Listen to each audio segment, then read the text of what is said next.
Aujourd'hui, on va parler d'un sujet qui concerne beaucoup de personnes, la diaspora africaine et la meilleure façon de préparer son retour sur le continent avec sérénité. Parce que rentrer en Afrique, ce n'est pas juste un voyage, c'est un vrai projet de vie et il mérite d'être préparé correctement. Surtout si vous voulez réussir financièrement et personnellement. Restez jusqu'à la fin parce que j'y vais vous raconter 5 histoires de la diaspora africaine qui ont décidé de rentrer en Afrique. Comment ils ont pu préparer leur retour. Mais avant tout d'abord, il faut savoir quelles sont les étapes à suivre. Premièrement, comprendre ses objectifs avant de rentrer. La première étape pour préparer son retour est de savoir ce que vous voulez vraiment. Est-ce que vous voulez lancer une entreprise, investir dans l'immobilier, travailler pour une entreprise locale ou simplement revenir vivre avec votre famille et vos racines? Parce que votre objectif va déterminer toute votre décision financière et pratique. La deuxième, c'est organiser proprement ses finances avant le départ. Ensuite, il faut préparer ses finances. Beaucoup partent avec de grandes idées, mais sans sécurité financière, hélas. Voici ce que moi, personnellement, je recommande. Il faut d'abord épargner suffisamment pour tenir au moins 6 à 12 mois après votre arrivée. Avoir un budget clair pour le logement, l'alimentation, les transports et les démarches administratives. Il faut aussi réfléchir à vos investissements possibles. Par exemple, sur la BRVM ou dans l'immobilier local avant de revenir. Le but, il faut savoir, est d'éviter le stress financier dès les premiers mois de votre arrivée. La troisième chose à savoir, c'est connaître le marché local. Avant de revenir, prenez d'abord le temps de vous renseigner sur le pays et le marché local. C'est très important.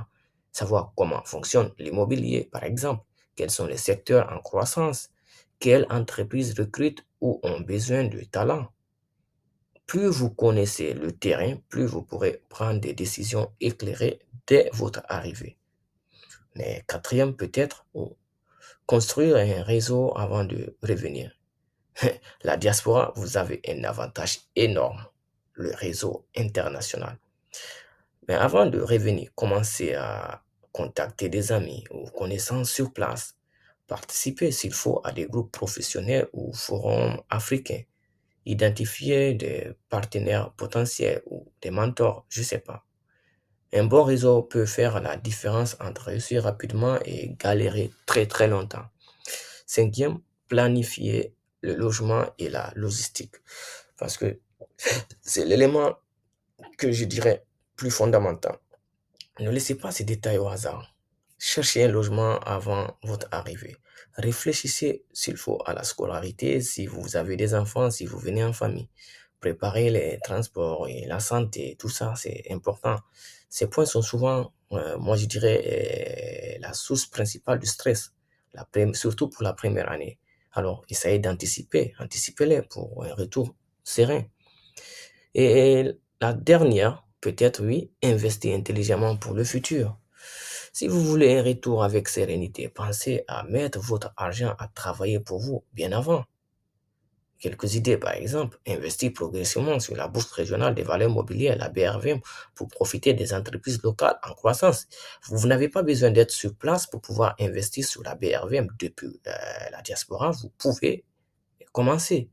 Acheter peut-être aussi un petit bien immobilier, je ne sais pas, à louer ou à construire. Créer un projet entrepreneurial avec un plan solide, peut-être, ouais, pourquoi pas. Pour moi, l'idée n'est pas de se précipiter, mais de construire votre futur dès le départ. Rentrer en Afrique, il faut le savoir, après des années à l'étranger, peut être une aventure incroyable si c'est vraiment bien préparé. Rappelez-vous alors de ces étapes.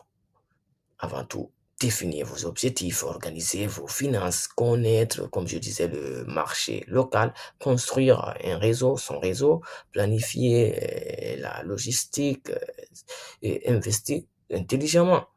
Si vous suivez franchement ces étapes, vous pouvez revenir en Afrique avec confiance et sérénité et construire la vie que vous voulez.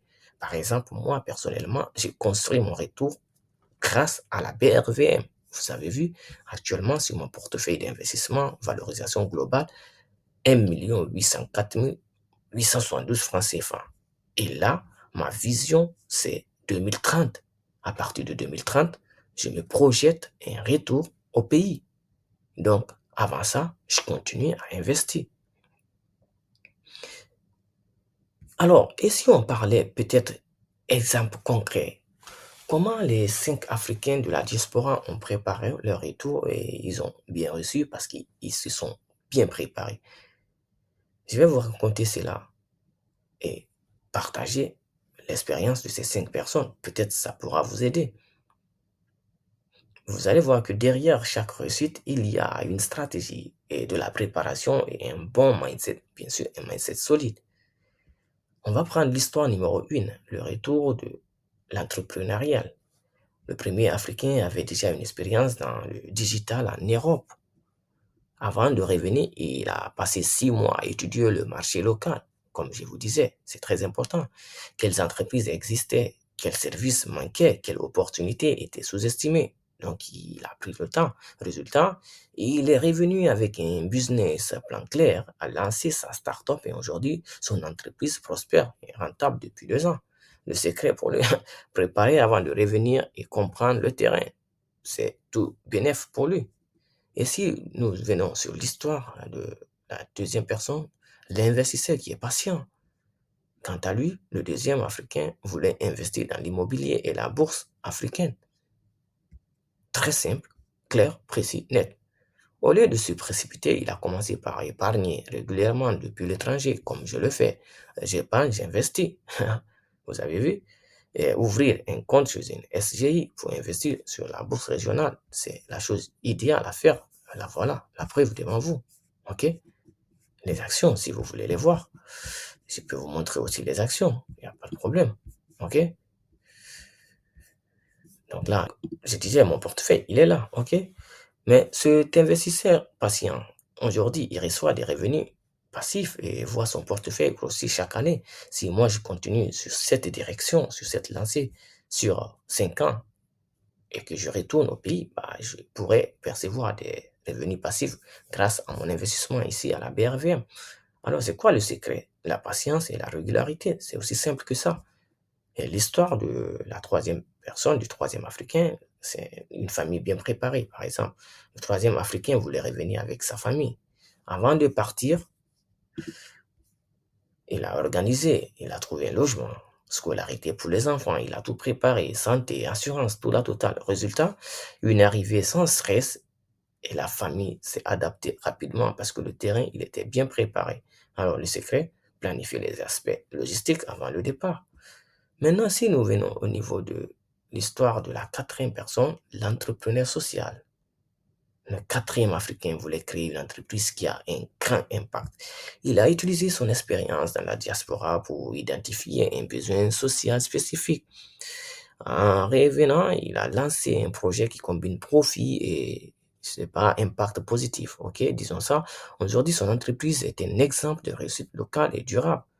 Un secret, bah, quand même, il a réfléchi à la valeur ajoutée pour la communauté avant de revenir. Et, il n'est pas venu les mains vides, quoi. Et la dernière histoire, je vous avais dit 5 personnes, donc 5 histoires. Donc, c'est l'expert financier. Le cinquième Africain voulait sécuriser d'abord son avenir financier. Très malin, intelligent et stratège. Avant de revenir, il a étudié la BRVM et le marché immobilier et a construit un portefeuille bien diversifié. Il est investi dans des actions solides. Qui dit actions solides, dit rendement et performance, l'immobilier locatif et certains projets entrepreneuriaux prometteurs. Résultat, c'est ce retour en Afrique avec une base financière solide capable de générer des revenus réguliers. Ah, et tout ça, c'est quoi le secret? C'est préparer ses finances et investir intelligemment avant de revenir. Alors, ce que je vais vous dire, il y a une leçon à tirer ou à retenir sur ces 5 histoires. On remarque que la réussite ne vient pas par hasard. Il y a toujours des points communs. Premièrement, comprendre le marché avant de revenir. Ça, je voulais dire, épargner et investir régulièrement depuis la diaspora. C'est bien possible. N'attendez pas d'être au pays et ensuite penser à préparer sur le terrain. C'est quasiment un échec assuré. Et planifiez la logistique et la famille. Si vous savez que vous revenez pour vous installer, préparez en avance. Soit vous cherchez un logement, soit vous achetez un terrain, vous construisez un petit truc pour votre famille. Voilà, c'est ça. Et aussi, essayez d'apporter une valeur réelle, entreprise ou service, quelque chose de nouveau, de créativité, avoir le mindset long terme, ça aide beaucoup. Oh, pour tout être clair, parce que là, la vidéo commence à être longue, il faut retenir que rentrer en Afrique après des années à l'étranger peut être une aventure vraiment incroyable, mais seulement si c'est bien préparé et préparé intelligemment. Ces 5 histoires que je vous ai racontées là montrent qu'avec la bonne stratégie, la patience et la discipline, il est possible de revenir et de réussir pleinement sa vie sur le continent africain. Alors, vous voulez revenir en Afrique? Parce que moi, j'ai décidé de revenir en Afrique et ça, je le prépare 5 ans en avant. Je suis investi sous la BRVM. Donc, vous le voyez là. Sur ce, je vous laisse et si la vidéo vous a plu, n'hésitez pas à nous laisser un like et de vous abonner et on continue à la prochaine vidéo. Je vous remercie. Ciao.